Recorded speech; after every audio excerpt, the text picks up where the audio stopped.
आप सड़क पर चल रहे हैं या किसी शॉपिंग मॉल में और आप किसी व्यक्ति को अचानक जमीन पर गिरते हुए देखते हैं। आप उसे उठाने की कोशिश करते हैं, लेकिन उस व्यक्ति की तरफ से कोई प्रतिक्रिया नहीं होती और उसकी सांस भी नहीं चल रही है। आप घबरा जाते हैं और मदद के लिए चारों तरफ देखते हैं।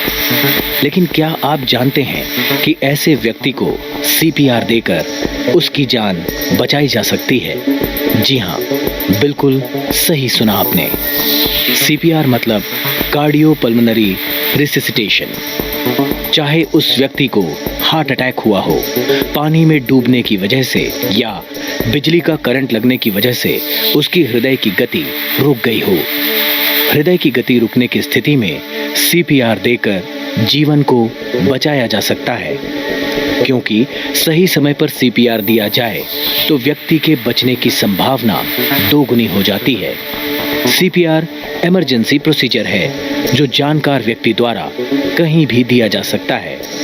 सीपीआर शुरू करने के पहले 108 नंबर पर कॉल करके या निकटतम अस्पताल को जरूर सूचित कर मदद मांगें एवं बेहोश व्यक्ति को सुरक्षित स्थान पर ले जाएं। इसके बाद बेहोश व्यक्ति को धीरे से कंधों से हिलाएं और उनसे पूछिए कि क्या वो ठीक है। अगर वह जवाब नहीं देता है तो आप उसकी पल्स चेक करें। पल्स चेक करने के लिए आप बेहोश व्यक्ति की कैरोटिड आर्टरी पर हाथ रखकर पल्स महसूस करें। पल्स न होने पर आप तुरंत सीपीआर की प्रक्रिया शुरू करें। सीपीआर के 3 मुख्य चरण हैं। ए मतलब एयरवे। अपने हाथों की उंगलियों से मरीज की सांस की नली खोलने के लिए उनके जबड़े को उठाएं, लेकिन उनके सर या गर्दन को न झुकाएं। बी मतलब ब्रीदिंग। इस स्थिति में आप अपने कान को मरीज की नाक और मुंह के पास रखकर 10 सेकंड्स तक सुने। अगर वो सांस नहीं ले पा रहे हैं या असामान्य तरीके से सांस ले रहे हैं तो इसका मतलब है कि आपको सीपीआर देना शुरू कर देना चाहिए। सी मतलब सर्कुलेशन। इस प्रक्रिया में मरीज के हृदय को क्रियाशील कर शरीर में रक्त संचार करने हेतु मरीज की छाती को दबाया जाता है। आपके सीधे हाथ की हथेली को छाती के केंद्र पर रखें और दूसरे हाथ को उसी हाथ पर रखकर उंगलियों को फंसा लीजिए।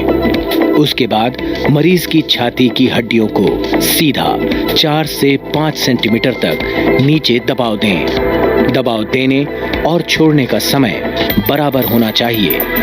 मरीज को सीपीआर देते समय 2 बार कृत्रिम सांस दें और 30 बार छाती पर दबाव देना चाहिए। छाती पर दबाव और कृत्रिम सांस देने का अनुपात 2:30 रखें। जब तक आपातकालीन सहायता प्राप्त न हो या मरीज सामान्य सांस लेना शुरू न कर दे, तब तक सीपीआर देना जारी रखें। आशा है कि सीपीआर की इस प्रक्रिया को आप समझ गए होंगे। आपका एक सही कदम हार्ट अटैक की स्थिति में जिंदगी बचा सकता है।